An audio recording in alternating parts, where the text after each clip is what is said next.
নমস্কাৰ কৃষক বন্ধুসকল, কি খবৰ আপোনালোকৰ? আশা কৰোঁ সকলোৱে ভালে আছে।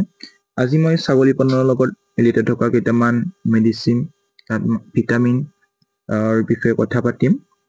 যিহেতু গৰমৰ দিন আমাৰ সমাগত আহি আছে, সেয়েহে আমি কেইটামান কাম আমাৰ গৰম দিন আহি পোৱাৰ আগতে কৰি লোৱাটো অত্যন্ত প্ৰয়োজনীয়।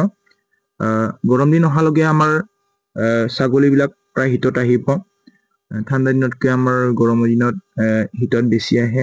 সেয়ে আমি ফাৰ্ষ্ট ডিৱাৰ্মিংখিনি কৰি ল'ব লাগিব। ডিৱাৰ্মিং কৰিবলৈ আমি বজাৰত উপলব্ধ যিকোনো ভাল ব্ৰেণ্ডৰ আমি কৃমিৰ চিৰাপ বা টেবলেট ইউজ কৰিব পাৰোঁ, যেনেকুৱা এলবমৰ, এলবমিক, এলজাবুবেল, এনেকুৱা ধৰণৰ বিভিন্ন ব্ৰেণ্ডৰ আহে বন্ধুসকল। আপোনালোকৰ য'ত যেনেকৈ সহজে উপলব্ধ আপোনালোকে এটা কৃমিৰ চিৰাপ বা টেবলেট আপোনালোকে লৈ ল'ব পাৰে।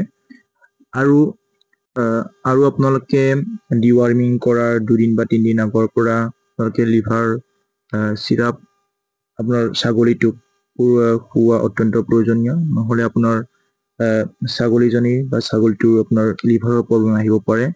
চ' আপোনালোকে বজাৰত উপলব্ধ যিকোনো ধৰণৰ ভাল ব্ৰেণ্ডৰ আপোনালোকে লিভাৰ টনিক আৰম্ভ কৰিব পাৰে। আৰু কৃমিৰ আপোনালোকে চিৰাপ বা টেবলেট সোমোৱাৰ পিছতো আপোনালোকে 7 দিনলৈ আপোনালোকে লিভাৰ চিৰাপ আপোনাৰ ছাগলীটোক খুৱাব লাগিব। কৃমিৰ টেবলেট বা চিৰাপ খুওৱাৰ 2 দিন বা 3 দিন আগৰ পৰা, আৰু কৃমিৰ যিদিনাখন আপোনালোকে খুৱাব সেইটোৰ পৰা আপোনালোকে 7 দিন বা 10 দিনলৈ আপোনালোকে লিভাৰ চিৰাপ খুৱাব পাৰিব। আপোনালোকে লিভাৰৰ চিৰাপ হিচাপে আপোনাৰ লিভোটাছ, অস্ল'লিভ, টক্সিলিভ এনেকুৱা ভাল ব্ৰেণ্ডৰ আপোনালোকে চিৰাপ খুৱাব পাৰে।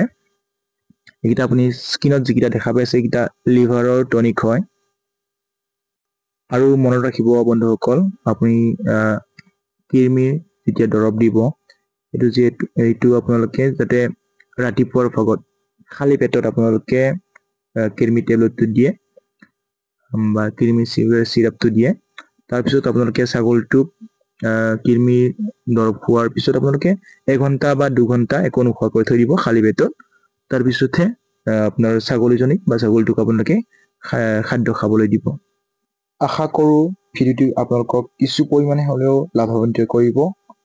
চ' বন্ধুসকল, পুনৰ এক নতুন ভিডিঅ'ত লগ পোৱাৰ আশাৰে আজিলৈ ইমানতে এৰিছোঁ। ধন্যবাদ।